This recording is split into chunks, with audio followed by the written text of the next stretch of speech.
ওই মন্না, ক্লাসে তো অনেকদিন ধরে কোনো বিতর্ক সভাই হয়নি। সেই লাস্ট অনেকদিন আগে যা হয়েছিল, তো এখন একবার হলে কেমন হয় বলতো?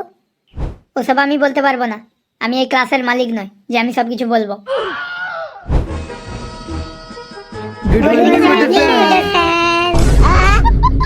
উরি বাবা, এই ভয়ঙ্কর প্রোডাক্টগুলো হঠাৎ বেঞ্চের উপর দাঁড়িয়ে গুড মর্নিং করছে কেন? আগে তো নিচে দাঁড়িয়েও গুড মর্নিংটা বলতো না। হ্যাঁ হ্যাঁ বটে স্যার, আপনাকে দাম না এরকম করে গুড মর্নিং বলে একদম কাঁপিয়ে দিলি বটে। হ্যাঁ তাই তো দেখছি, তোদের এই দিন দিন কাঁপুনি ঝাঁকুনি বিভিন্ন ব্যায়ামগুলো দেখে আমার তো কাঁপুনি ঝাঁকুনি নিজেরও শুরু হয়ে গেছে। সে যাই পারে হোক, বসে যা, আর তোদেরকে এই নাটক দেখাতে হবে না।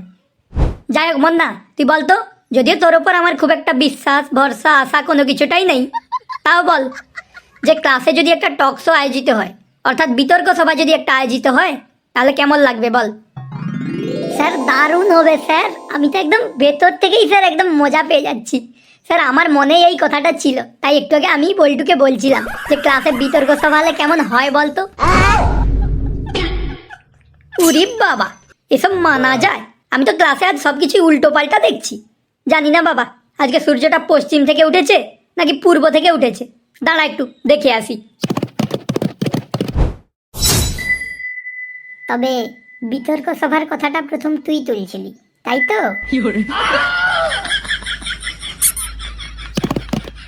এই না রে বাচ্চারা, আজ তো দেখলাম সূর্য ঠিকঠাক দিকেই উঠেছে। তাও জানি না বাবা, কেন আজ ক্লাসে সব ভুলভালি হচ্ছে। অপদার্থগুলো সব সম্মান দিচ্ছে, আর গাধাগুলো আজ পড়াশোনার কথা বলছে। বাবা, মানা যায়? যাই হোক গোপাল আর পিগলু, তোর দুজন প্রথমে উঠে আয়। স্যার আপনি শুধু বলেন বটে, আমি তো গোপালকে পুরো হারিয়াই ছাড়বো, আমি একদম কাঁপিয়ে দেবো স্যার বটে। আচ্ছা পিগলু, এত সহজ নয় রে এই গোপালকে হারানো। যাই তাই ব্যাপার নয়, এ মেদিনীপুরের গোপাল আছে, একে হারাইতে গেলে তোর প্যান্ট খুলে যাবে। না, তুই তো আবার প্যান্টই পরুনি। বাবা পিগলু, উঠে পড়, আর তোকে লজ্জা পেতে হবে না। আরে এটাই তো টক শো রে, তোকে এরা এভাবে করেই বেইজ্জতি করবে, আর তোকে তার সঠিক জবাব দিয়ে সামনে মুখ্যম ভাবে দাঁড়িয়ে থাকতে হবে। এটাই তো আসলি টক শো রে। ও আচ্ছা, ঠিক আছে বটে স্যার, তাহলে আমি তো কাঁপিয়ে দেবো বটে। আপনি শুধু বলুন টপিকটা কি, তারপর আমি কাঁপিয়ে দেবো বটে। টপিকটা এটা যে ধর গোপাল একজন নেতা, আর নেতা মশাই তোদের এরিয়াতে এসেছে। এসে এবারে একটা রুমের মধ্যে কথোপকথন হচ্ছে তোর দুজনের মধ্যে, যে নেতা মশাই ভালো কর্ম করছে নাকি করছে না, বা কি করতে হবে বা করতে হবে না, এই সমস্ত বিষয় নিয়ে তোর দুজনের মধ্যে কথোপকথন হবে। ঠিক আছে, শুরু কর। হ্যাঁ হ্যাঁ নেতামশাই নমস্কার বটে। হ্যাঁ হ্যাঁ, নমস্কার নমস্কার, সবাইকে নমস্কার আমার তরফ থেকে। এই মিস্টার গোপাল, আপনাদের সকলের জননেতা, আমার তরফ থেকে সবাইকে নমস্কার। আরে ওই তাহলে বুঝাচ্ছে কেন বটে? আরে নেতামশাইকে একটা দুটা চেয়ার তো দে বটে, নয়তো দাঁড়িয়ে দাঁড়িয়ে গল্প সল্প করবো নাকি? আরে না না, কোনো চেয়ার টেয়ারের দরকার নেই। মনে জননেতা, মনকার দাঁড়ানোর অভ্যাস আছে, ঠিক আছে? তাই দাঁড়িয়েই কথা বলবো, লাও। আচ্ছা ঠিক আছে বটে স্যার, তাহলে আমার প্রথম প্রশ্ন এটা কই যে আমাদের এই এরিয়াতে রাস্তার কাজ হয়নি কেন বটে? লোকজন সাইকেল নিয়ে যখন যায় এরকম ঝটঝট ঝটঝট করে আওয়াজ কেন হয় বটে? আর আমাদের এরিয়ার লোক অনেক ঘরে বাথরুম কেন পায়নি বটে?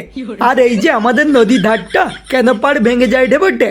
আর এই যে ইলেকট্রিসিটি কারেন্ট, এই কারেন্টগুলো কেন সবার ঘরে আইসেনি বটে? আর তোমানকার পার্টির লোক তার ঘর তিনতলা হওয়ার পরেও কি করে তিরপল পেয়ে গেল বটে?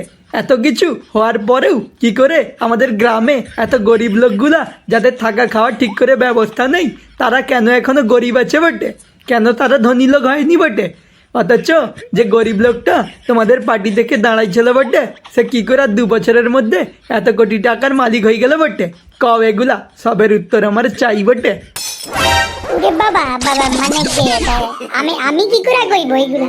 আমি এত টক শো স্যার মুখে কইনি, আমি এসব উত্তর দিতে কইতে পারবো না বাবা, আমি পারবো না। আরে গাধাগুলো, কি কি আর শেখাবো আমি তোদের? এগুলোই ম্যানেজ করতে হয়, ঠিক করে ভেবে চিনতে উত্তরগুলো দে। ঠিক আছে তাহলে স্যার, উত্তরগুলা দেই। ঠিক আছে, তবে তুমি একটা একটা করে প্রশ্ন কও, আর মুই একটা একটা করে উত্তর দেব। তো প্রথম প্রশ্ন এইটা বটে যে আমাদের রাস্তাগুলো এখনো খারাপ কেন, ঢালাই কেন হয়নি বটে, আর সাইকেল যখন যায় ঝনঝন করে আওয়াজ কেন হয় বটে? তো তোমানকার কাজ হয়নি এই কারণে, কারণ মনে সবাই মিলা পয়সাটাকে ভাগ করে খেয়ে লিছি, উপর মহল থেকে যে পয়সাটা পাঠাইছিল। তাহলে মোর দ্বিতীয় প্রশ্ন এটা বটে যে আমাদের কারেন্ট ফারেন্ট গুলো এখনো আইসেনি কেন বটে? অন্যান্য গ্রামে তো কারেন্ট চলে আসছে, কিন্তু আমাদের এরিয়াতে এখনো কারেন্ট কেন আইসেনি বটে ক? আরে কারেন্টের যে পোস্টার গুলা আসছিল, সে পোস্টার গুলা মনে বিক্রি করে দিচ্ছি, আর তার গুলাকেও বিক্রি করে দিচ্ছি, পুরা সবাইকার মধ্যে পয়সাটা ভাগ বাটোয়ারা করে দিচ্ছি, আর তোমানকে বলে দিচ্ছি এ লটে হয়নি, পরের লটে হবে, সে উত্তরে। আরে বাঁদরগুলো, এভাবে টকশো হয় না। এরকম যদি বলতে থাকিস পাবলিকের সামনে, তাহলে পিটিয়ে তো তোর ছাল চামড়া তুলে দেবে। তাই কথাগুলো বল, উত্তরগুলো দে, কিন্তু একটু ঘুরিয়ে উত্তর দে, যাতে না মানুষের ডাইরেক্ট লেগে যায়। আচ্ছা ঠিক আছে তবে স্যার। তো আমার তৃতীয় প্রশ্ন এটা বটে যে আমাদের নদীর পাড়গুলো তো ভেঙে যায় রে, কিন্তু সেগুলো সারানোর কাজগুলো এখনো কেন হয়নি বটে? দেখো, প্রথম ব্যাপার তো এটা যে নদী আছে মানে নদীর পাড় ভাঙবে, আর নদীর পাড় ভাঙলে সেটা সারাইতে তো একটু টাইম লাগবে বলো। এ লটে হউ না হউ, পরের লটে হবে, তারপরের লটে হবে, তারপরের লটে হবে, এরকম তো মনে কইতে পারি না। তাই এরকম কইছি তোমাদের, তাই হবে, অবশ্যই পরের লটে হবে। কিন্তু হবে হবে কইয়া হবেটা কবে বটে? আরে দেখো, নদীর পাড় এত বড় পাড়টা, সেটা যখন ভাঙে রে, তখন মনে উপরে খবর দিচ্ছি, আর উপরে যখন খবর দিচ্ছি তার থেকে লোক পাঠাইতে একটু টাইম লাগছে, লোক আসছে, লোক দেখা গেছে। এইবারে দেখা যখন ইন্সপেকশন টেকশন ওইসব কিসব কয়, ওইসব যখন করে উপর মহলে গেল, তখন জিয়া তানে উপর থেকে টাকা পাঠাইল। আরে এ তো ভালো কথা। তো টাকাটা যখন এসে গেছে বটে, তাহলে কাজটা কেন এখনো হয়নি বটে? দেখো, কাজ তো হবে, কিন্তু এই যে টাকাটা আসছে, এটা তো জনগণের জনস্বার্থে আসছে না। তো যখন জনস্বার্থে আসছে, তো দেখো, প্রথমে মোর কাছে আসছে, মোরও তো একটা ঘর সংসার আছে ক, তার জন্য মোর কিছুটা টাকা আমি রেখে দিচ্ছি। আমার নিচে যে বড় বাবু একজন আছে, তাকেও তো দিতে হচ্ছে, তারও দেখো ঘর সংসার তো আছে না, বাচ্চা কাচ্চা আছে, এই তো, তার জন্যে তাকেও কিছুটা দিতে হচ্ছে। আর তার নিচে আরো যে বাবু আছে, তোমার পঞ্চায়েত আছে, এই অঞ্চলের প্রধান আছে, তানকেও তো দিতে হবে কও। তাই জন্য তানকেও কিছুটা কিছুটা করে দিয়ে দিচ্ছি। এবার এরকম দিতে দিতে সবার সংসার, সবার সবকিছু, হ্যাঁ সবকিছু দেখতে যা পয়সাটা নি শেষ হয়েছে, আর একটুখানি আছে, ওইটাই তো একটা কার্ডও পুঁতা যাবে নি নদীর ধারে, একটা বোল্টারও তো ফেলানো যাবে নি নদীর ধারে। ওই জন্যে মনে ভাবলি যে পরের এলোটে হবে এটা, তাই এটা পরের এলোটে হবে। গোপাল বাবা, অনেক হয়েছে বাবা, তুই যা ভাই। তোর কথা শুনে মনে হচ্ছে আমি এক্ষুনি পাগল হয়ে যাব। এরকম বললে জনগণের হাতে এত মার খাবি যা ভাবনারও বাইরে থাকবে। চুরি করছিস কর, কিন্তু এতটা ওপেনলি বলাটা একদমই উচিত না। তুই যা, গিয়ে বস। এবারে মদনা আর বল্টু, তোর দুজনে উঠে আয়। তো তোদের টপিক হলো এটা যে বল্টু, ধর তুই দোকানদার আর মদনা তুই কাস্টমার। এবারে দোকান থেকে মদনা মাল নিয়ে গেছে, কিন্তু মালটা পচা পড়েছে। এবারে বল কিভাবে তোদের মধ্যে কথোপকথন হবে। আরে দাদা, আসুন আসুন, দোকানে আসুন, বলুন কি নেবেন। দাদা, নেবো না, দেবো। ও আচ্ছা, তাহলে আপনি বিক্রি করবেন। আচ্ছা বলুন কি বিক্রি করবেন। আমি বিক্রি করবো না দাদা, কালকেই আপনার দোকান থেকে ডিম নিয়ে গিয়েছিলাম, ডিমটা পচা পড়েছে, তো এটা আমি ফেরত দিতে এসেছি। আরে দাদা, বিক্রয় মাল তো এখানে ফেরত হয় না। আর দ্বিতীয় জিনিস, আপনি কি করে বুঝলেন যে ডিমটা পচা? কেন, ডিমটা তো ফাটিয়ে দেখেছি, দেখলাম ভেতরে পচা।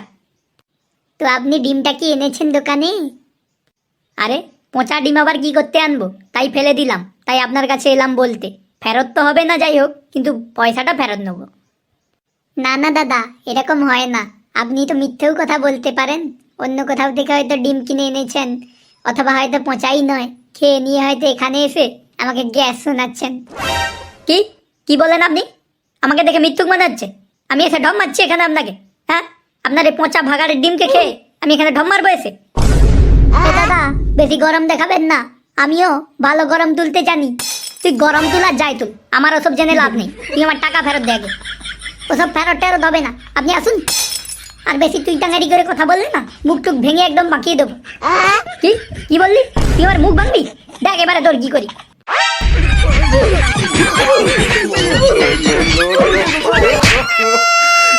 এদেরকে নিয়ে মনে হয় আমি একদিন পাগলই হয়ে যাব। টকশো কেন, এদেরকে নিয়ে কোনো সই করানো যাবে না, নয়তো এরকমই হবে। আর তো মানে ভিডিওটা যদি ভালো লাগে একটু বন্ধুদের সঙ্গে শেয়ারটা করো, আর আমাদের সাবস্ক্রাইবের যে টার্গেটটা আছে ওইটা তো পূরণ করে দিয়ে যাও, প্লিজ প্লিজ প্লিজ।